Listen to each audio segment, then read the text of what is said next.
Ultrason, le journal de campagne. Bonjour Sophie Marcoux. Bonjour.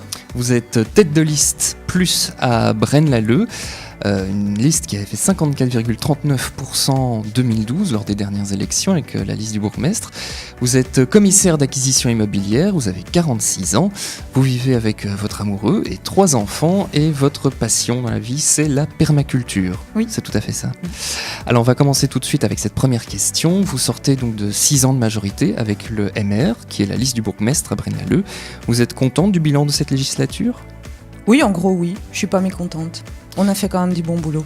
Alors aujourd'hui, c'est le divorce avec la liste du bourgmestre, puisque vous avez créé une liste à part, la liste plus.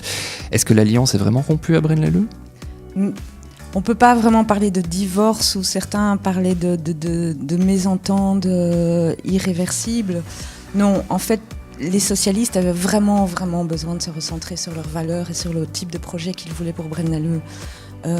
D'autant plus que il y a eu quelques scandales et on avait vraiment besoin de se recentrer sur nous-mêmes et de développer un projet qu'on voulait pour Braine-l'Alleud, pour tous les Brainois.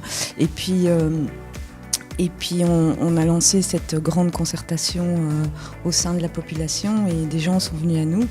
Et c'est comme ça que l'idée est venue en fait de faire cette liste plus. Alors, Olivier Parvet, qui est le président du CPS à Braine-l'Alleud, a décidé de ne plus se présenter. Comment sera cette liste sans Olivier Parvet ? Elle sera très bien, cette liste sans Olivier Parvet. On sait se débrouiller tout seul. Mais Olivier n'est pas vraiment parti définitivement. Olivier est toujours militant socialiste. Il vient aux réunions, il nous donne un coup de main comme il peut. Il n'est pas tout à fait parti. Alors, vous êtes échevine des finances ? Oui, c'est ça. C'est tout à fait ça. La fiscalité est basse à Braine-l'Alleud. Est-ce que vous comptez la maintenir si vous êtes à nouveau dans la majorité ? Il n'y a aucune raison qu'on l'augmente. Tant qu'on peut payer les services publics à la population, il n'y a aucune raison qu'on augmente les impôts locaux. Alors, on va parler maintenant de la petite enfance. Il n'y a pas assez de crèches à Braine-l'Alleud. Comment est-ce que vous comptez résoudre ce problème ? Alors il y a des projets dans les cartons. Donc pour l'instant il y a l'agrandissement de 2 crèches qui devraient démarrer bientôt. Et donc là forcément on va continuer cette politique. Paradoxalement en fait à Braine-l'Alleud, c'est la commune où il y a le plus de crèches. Mais c'est là aussi il y a le plus de demandes. Et donc effectivement quand il y a un boom démographique, le temps de construire la crèche c'est un peu juste, mais c'est une politique que nous comptons continuer à développer, évidemment. Alors, quelques questions un petit peu plus légères avant de refermer cette interview.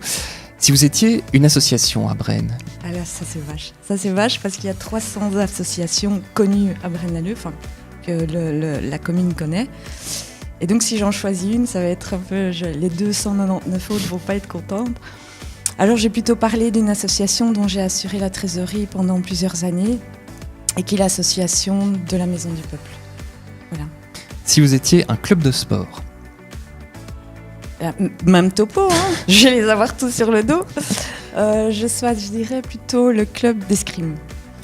Un personnage de fiction ? Le capitaine Picard. Un chiffre ?